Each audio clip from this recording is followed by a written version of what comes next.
Et de toute façon, c'est pas la question. Il faut lire les poèmes. Ce qui nous importe, c'est les poèmes, ce qu'elle a fait dans sa vie, les péchés qu'elle a fait, avec qui elle a accouché. Quel est l'intérêt? Est-ce que quand on fait une biographie de Saadi, on s'intéresse à qui il a accouché? Non, on ne sait pas d'ailleurs. On ne sait pas, personne n'en parle parce que ça n'intéresse personne. En fait, ça ne nous intéresse pas. Ce qui nous intéresse, c'est qu'est-ce qui fait œuvre? Que nous dit encore cette poésie aujourd'hui sur la libération de la parole et du corps des femmes? Et quelle est la quête de Follour et Farrouzat?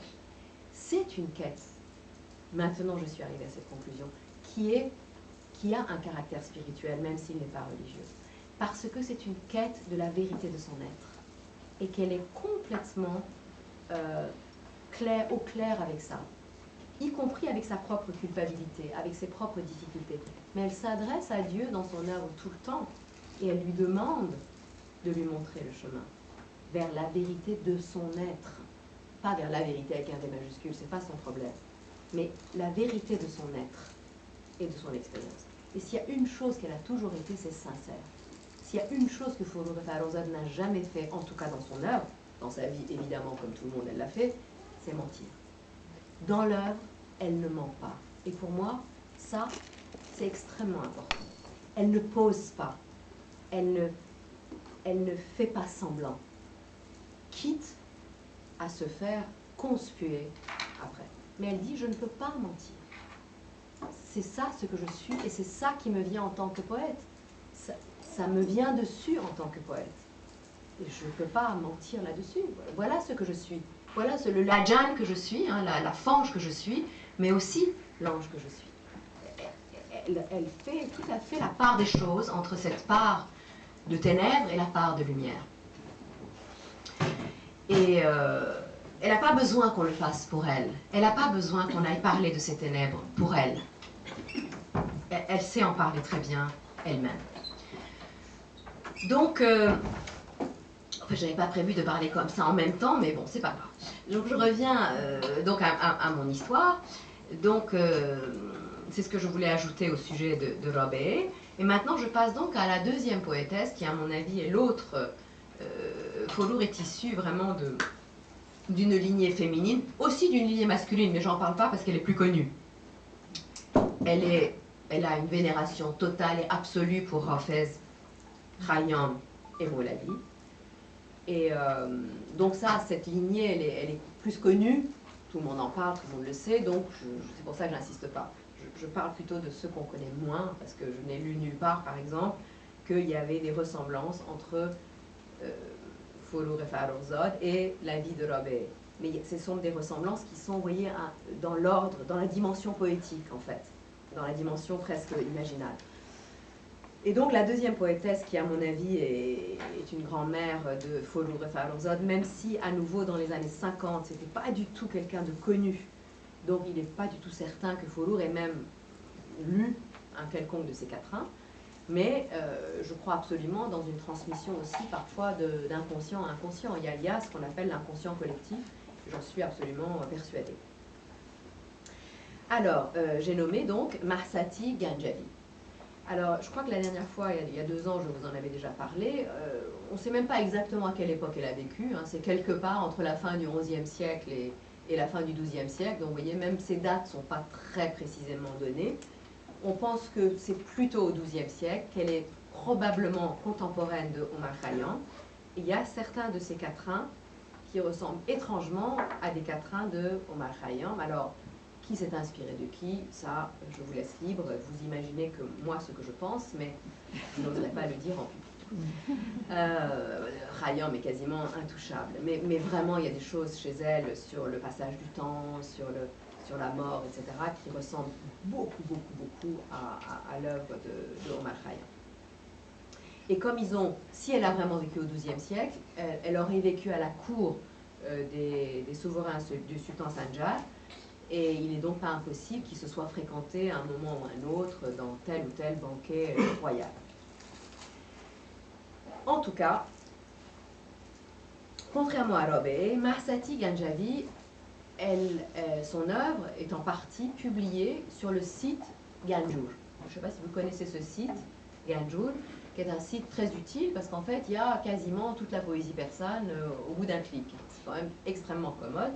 Enfin, toute la poésie persane, sauf celle qu'on ne veut pas mettre, parce que c'est quand même fait aujourd'hui en Iran, donc d'ailleurs en ce moment on a un petit peu de mal à accéder à certaines fonctionnalités de ce site.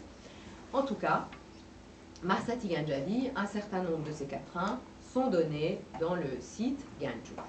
Sauf que, à ma connaissance, c'est la seule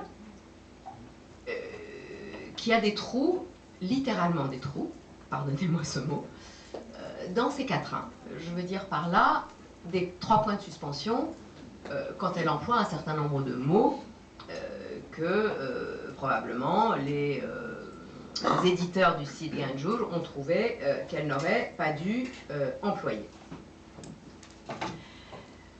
Par exemple, alors là aussi je vais essayer de le retrouver.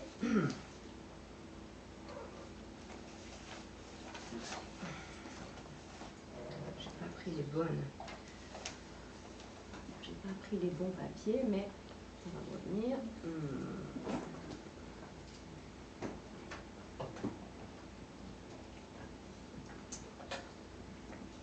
Alors.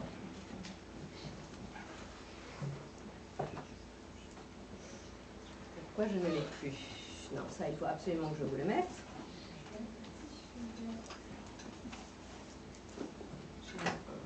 Je vais vous le retrouver parce que c'est très facile à retrouver. J'ai le site Ganjur. Oui, non, mais là, je vais vous le citer, vous allez voir. Si vous mettez, ça vous est déjà arrivé de chercher un mot dans le dictionnaire de Dekhoda? Alors, vous pouvez mettre le mot mos, qui veut dire la bouche, le pourtour de la bouche. Je vous ai dit tout à l'heure que... Alors, ceux qui savent le persan, ils devinent avec quoi ça va rimer, le mot mos. Donc vous mettez, ne serait-ce que dans le dictionnaire d'Ekhoda, vous mettez, s'il veut bien marcher, voilà, et vous allez trouver un quatrain de Mahsati. Il ne veut pas venir. Pourquoi il n'y a pas de réseau ici? Le réseau, c'est... Voilà, c'est bon. Ça y est, je l'ai.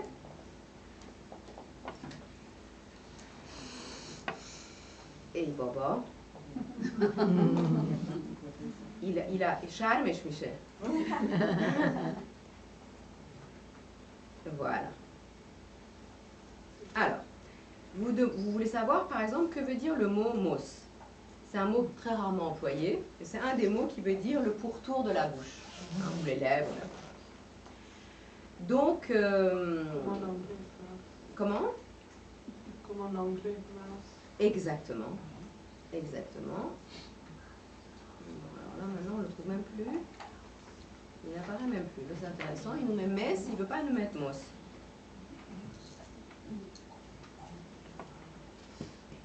Mais il faut absolument que je vous le cite en persan. C'est vraiment dommage que j'ai pas.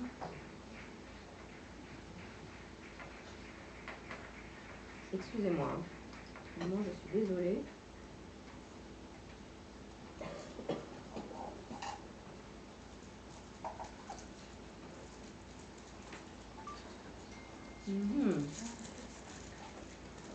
Ça va être noté.